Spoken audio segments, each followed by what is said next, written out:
یہ کوئی کہے کہ معصوم نے یہ پیغام دیا ہے اور اپنے لفظوں میں کہے تو ان الفاظ کی کوئی اہمیت نہیں ہے.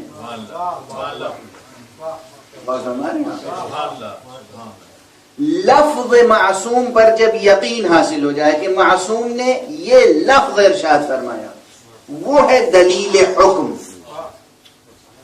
توجہ ہے، دلیل حکم لفظ معصوم ہے، پیغمبر نے کیا لفظیں ادا کی وہ اہمیت ہے. تو بہت سی حدیثیں ہیں جو ان کو تواتر معنوی حاصل ہے. تواتر معنوی یہ کہ ہاں حضور نے یہ فرمایا، مگر کن لفظوں میں فرمایا یہ نہیں معلوم. توجہ ہے، یہ وہ حدیث ہے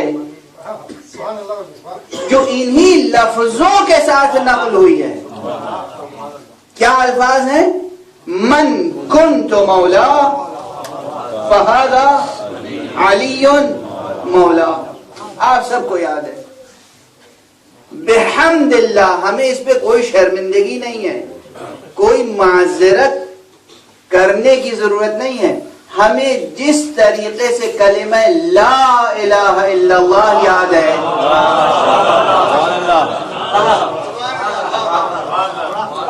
جس طریقے سے کلمہ محمد رسول اللہ یاد ہے، اسی طرح ہمارے بچے کو یہ کلمہ یاد ہے، من کنت مولا فہذا علی مولا. یاد ہے یہ جملہ؟ اس کے معنی کیا ہے؟ لفظ من آتا تو ہے ذوی العقول کے لیے، یعنی ان افراد کے لیے جو صاحبان عقل ہیں، انسان کے لیے، جن کے لیے. لیکن کبھی کبھی اس کا اطلاق تمام موجودات کا احاطہ کرتا ہے. جس طرح ماں، لفظ ماں عربی کا لفظ میم الف ماں، ماں یعنی جو، من یعنی جو. ماں غیر ذوی العقول کے لیے ہے، لیکن کبھی کبھی ذوی العقول کے لیے بھی آتا ہے. توجہ ہے. اسی طرح من ذوی العقول کے لیے مگر غیر ذوی العقول کے لیے آتا ہے.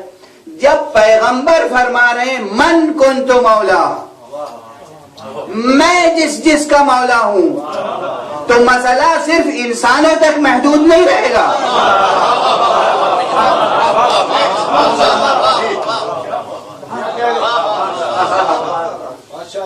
جہاں جہاں تک دائرہ ولایت مصطفیٰ ہے، وہاں تک دائرہ ولایت مرتضیٰ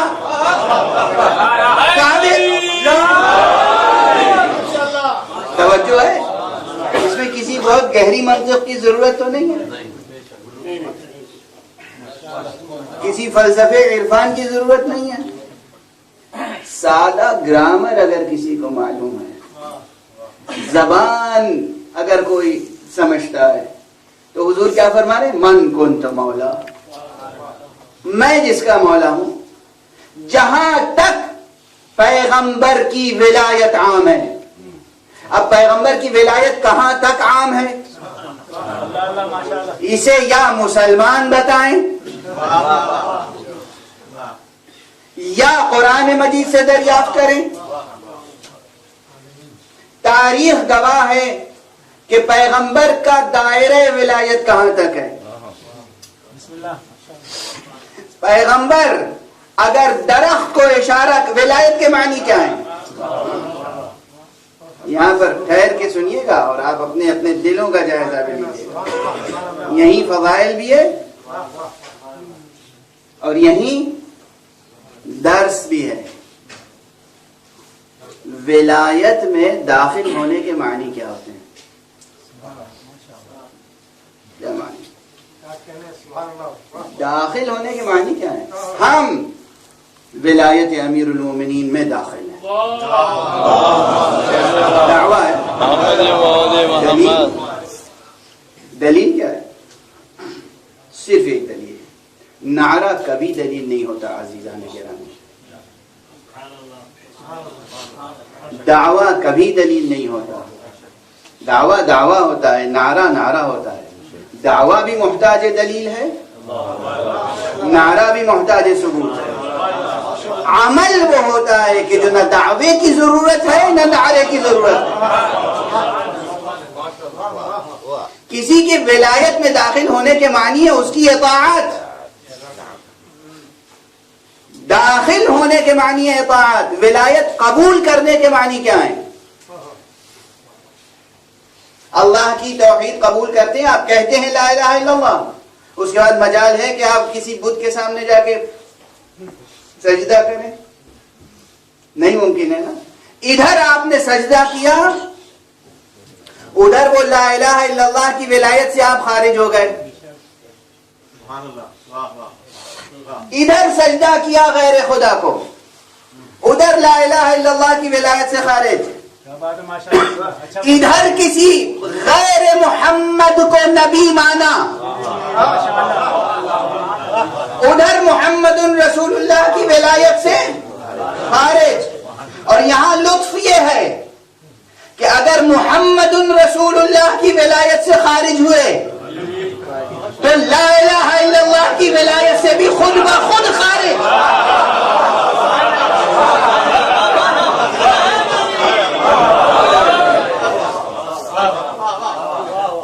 ادھر محمد رسول اللہ کی ولایت سے خارج ہوئے، ادھر لا الہ الا اللہ کی ولایت سے خارج. توجہ ہے؟ تو ولایت قبول کرنے کے معنی ہے اطاعت، صرف نعرہ نہیں. معلوم لا الہ الا اللہ کہہ رہے ہیں اور بیٹھے ہیں کہاں؟ شیو جی کی مورتی کے سامنے بیٹھے ہیں، یا گنیش جی کی مورتی کے سامنے بیٹھے ہوئے اور ساری وہ عبادتیں بجا لا رہے ہیں جو کافر بجا لاتے ہیں، بت پرست، اور پڑھ رہے ہیں کیا؟ لا الہ الا اللہ. یہ لا الہ الا اللہ قبول ہوگا؟ نہ صرف یہ کہ قبول نہیں ہوگا بلکہ موجب عتاب بھی ہوگا، موجب عذاب بھی ہوگا. عذاب بڑھتا چلا جائے گا. تو یہ اس قدر 2-2-4 کی طرح کی بات ہے کہ جس میں کسی کے لیے جائے بحث نہیں ہے. ولایت میں داخل ہونے اور ولایت کو قبول کرنے کے معنی ہے اطاعت. ولایت میں داخل ہونے اور ولایت کو قبول کرنے کے معنی ہے عمل. توجہ ہے؟ اس لیے کہ لفظ کی یہاں کوئی اہمیت نہیں ہے. معصوم کی طرف سے لفظ کی اہمیت ہے، بندے کی طرف سے عمل کی اہمیت ہے. کسی کے پاس زبانی نہ ہو، گونگا ہو، کلمہ ادا کر سکتا ہے؟ لا الہ الا اللہ پڑھ سکتا ہے؟ یہ آواز نکال سکتا ہے لا الہ الا اللہ؟ گونگا ہے. گونگا ہے تو کیا جتنے گونگے ہیں وہ سب غیر مسلم ہیں؟ ان کا اسلام ثابت نہیں ہے، ایمان ثابت نہیں ہے. بندے کی طرف سے لفظ کی اہمیت نہیں ہے، حقیقت و معنی لا الہ الا اللہ سمجھ میں آ جائیں اور سجدے میں جھک جائے بس وہ مومن. چاہے زبان سے لا الہ الا اللہ کہے یا نہ کہے، جب پورے وجود سے لا الہ الا اللہ کہہ رہا ہے تو پھر زبان سے لا الہ الا اللہ کی اہمیت کہاں ہے؟ لا الہ الا اللہ زبان سے صرف اس سے مطلوب ہے جس کے پاس زبان ہو اور زبان آزاد ہو. توجہ ہے؟ زبان ہو، زبان آزاد ہو، زبان بھی مکلف ہو. مکلف کے معنی سمجھتے ہیں نا، یعنی اللہ کی طرف سے تکلیف دی گئی ہو کہ تمہیں یہ بھی کہنا ہے. کبھی کبھی صرف کچھ کرنے کے لیے حکم دیا جاتا ہے، کہنے کے لیے نہیں. روزہ حکم رب ہے یا نہیں؟ روزہ عبادت ہے یا نہیں؟ روزہ تقاضا لا الہ الا اللہ ہے یا نہیں؟ روزہ کرنے کی چیز ہے یا کہنے کی؟ نیت بھی تو کرنا زبان سے شرط نہیں. کسی توضیح المسائل میں ہے کہ یہ نیت زبان سے کرنی ہے کہ میں روزہ رکھتا ہوں واجب قربتاً اللہ؟ نہیں. کبھی کبھی صرف کرنے کا حکم ہوتا ہے، کہنے کا نہیں. کاش یہ بات سمجھ میں آ جائے، کاش یہ بات سمجھ میں آئے. جس طرح ولایت حق سبحانہ و تعالی میں کبھی کچھ کہنے کا حکم ہے، کبھی کچھ کرنے کا حکم، کبھی دونوں تکلیفیں ساتھ ساتھ ہیں. مثلا نماز، رکوع میں جھکنا بھی ہے، زبان سے کچھ کہنا بھی ہے. تو کبھی صرف کہنا ہے، کبھی صرف کرنا ہے، کبھی کہنا بھی ہے، کرنا بھی ہے. تو ہر عمل، ہر حکم کے اپنے حدود ہیں، اپنے تقاضے ہیں. توجہ ہے؟ جس طرح ولایت حق سبحانہ و تعالی لا الہ الا اللہ کہنے کے ساتھ ساتھ تینوں طرح کی تکلیفیں آتی ہیں. کبھی کچھ کہنا ہے، کبھی کچھ کرنا ہے، کبھی کہنا بھی ہے، کرنا بھی ہے. توجہ ہے؟ اسی طرح محمد رسول اللہ کہنے کے ساتھ ساتھ کبھی کچھ کہنا ہے، کبھی کچھ کرنا ہے، کبھی کہنا بھی ہے، کرنا بھی ہے. اسی طرح علی ولی اللہ کہنے کے ساتھ ساتھ علی ولی اللہ صرف کہنا نہیں ہے، کہنا ہے کہیں، کہیں نہیں کہنا ہے. جہاں کہنا ہے وہاں کہنا ہے، جہاں نہیں کہنا ہے وہاں نہیں کہنا ہے. جہاں کرنا ہے وہاں کہہ کر نہ ٹالو.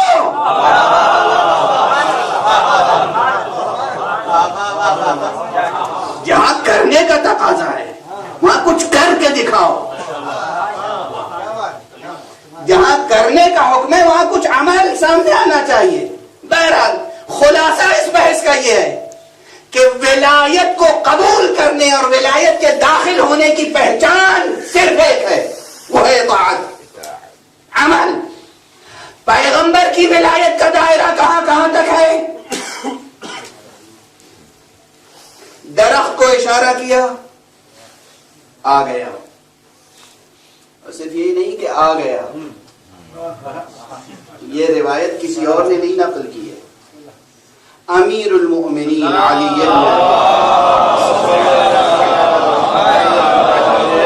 علیہ الصلوۃ والسلام سے یہ روایت ہے، اور نہج البلاغہ میں بھی ہے اور دوسرے مقامات پر بھی ہے کہ امیر المؤمنین علیہ الصلوۃ والسلام نے فرمایا کہ کفار آئے، انہوں نے حضور سے معجزے کا تقاضا کیا. حضور نے کہا وہ سامنے جو درخت ہے اسے بلاؤں، تم مانو گے؟ ان کا تقاضا یہی تھا. کہا جی ہاں. درخت کو قریب بلایا، اشارہ کیا. وہ درخت اپنی جڑوں کے ساتھ، زمین سے درخت جڑوں کے ساتھ اکھڑ کے اور اس طرح آگے بڑھا جیسے کوئی غلام آگے حضور کے سامنے آگے کھڑا ہو گیا. اس کے بعد حضور نے کہا وہیں چلے جاؤ پہلی حالت پر. کسی جمے جمائے پربار و پر سایہ درخت کو اکھاڑ لینا تو آسان ہے،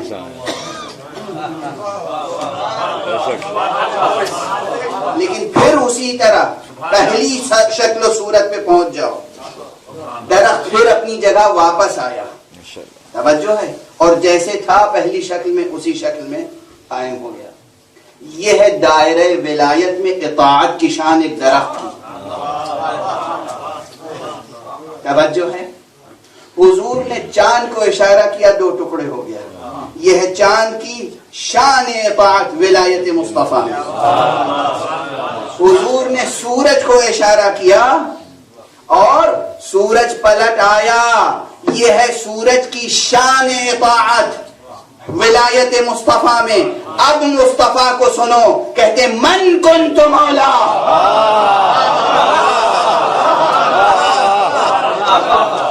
من کنت مولا فہذا علی مولا. جس کا میں مولا ہوں اس کے علی مولا ہیں. صرف تمہارے لیے نہیں، سورج کا مولا آج سے علی ہے، چاند کا مولا علی ہے، درخت کا مولا علی ہے،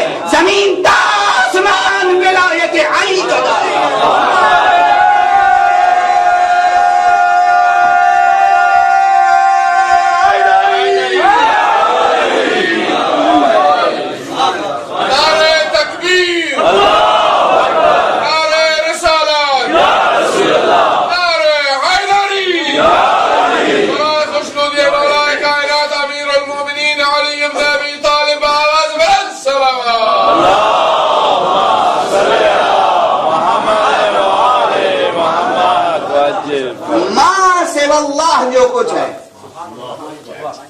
اللہ اللہ ہے، اللہ خالق ہے، اللہ محبود ہے، اللہ معبود ہے، اللہ اللہ ما سوا اللہ، اللہ کے بعد جو کچھ ہے دائرہ ولایت مصطفیٰ میں، اور جو کچھ دائرہ ولایت مصطفیٰ میں ہے وہ سب دائرہ ولایت مرتضیٰ میں ہے۔ اور ہمارے یہاں یہ غلطی اسی دن ہو گئی تھی، پہلے دن نہیں سمجھے لوگ یہ نقطہ، بخن بخن کہنے والے یہ نقطہ نہیں سمجھے، انہوں نے صرف اتنا کہا کہ بخن بخن لک یا ابن ابی طالب، اے ابو طالب کے فرزند مبارک ہو کہ آج سے آپ تمام مومنین و مومنات کے بھی مولا ہو گئے اور میرے بھی مولا ہو گئے۔ ایک بات ان کی سمجھ میں نہیں آئی، لیکن ایک بات ہماری سمجھ میں آ گئی۔ ان کی سمجھ میں یہ بات نہیں آئی کہ دائرہ ولایت علی ابن ابی طالب صرف انسانوں تک محدود نہیں ہے، انسان، جن، تمام جمادات، تمام نباتات، تمام حیوانات، تمام ملائکہ، تمام فرشتے محکوم علی ابن ابی طالب۔ یہ ہے دائرہ ولایت علی ابن ابی طالب۔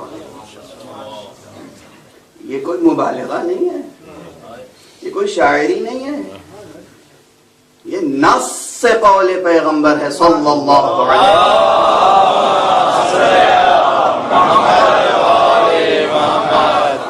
وسلم۔ من کنت مولا فہذا علی مولا۔ اور اسی کے ساتھ ساتھ ظاہر ہے کہ یہ تو صرف ایک فقرے سے بات نکل آئی، جب میں نے کہا کہ وقت اپنی رفتار سے آگے بڑھا، مگر ہم جس کی ولایت میں ہیں وقت اس کا محکوم ہے۔ چونکہ میں نے کہہ دیا تھا وقت اس کا محکوم ہے، تو اب یہ دلیل پیش کرنا ضروری ہے، ضرورت تھی کہ دلیل پیش کروں کہ وقت محکوم علی ہے، وقت محکوم علی ہے۔ اور جب وقت محکوم علی ہے، کیسے وقت محکوم علی ہے یہ بحث الگ ہے۔ اولاً وقت سمجھیے کیا ہے، پھر سمجھیے گا کہ کس طرح سے وقت محکوم علی ہے۔ اسی لیے بعض روایتیں ہیں اور ہمارے اعتبار سے تو صحیح السند روایتیں ہیں کہ امیر المؤمنین علی ابن ابی طالب علیہ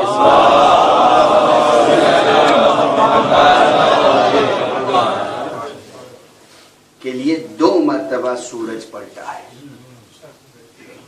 ایک مرتبہ حیات پیغمبر میں دعائے پیغمبر سے، دوسری مرتبہ بعد پیغمبر دعائے امیر المومنین۔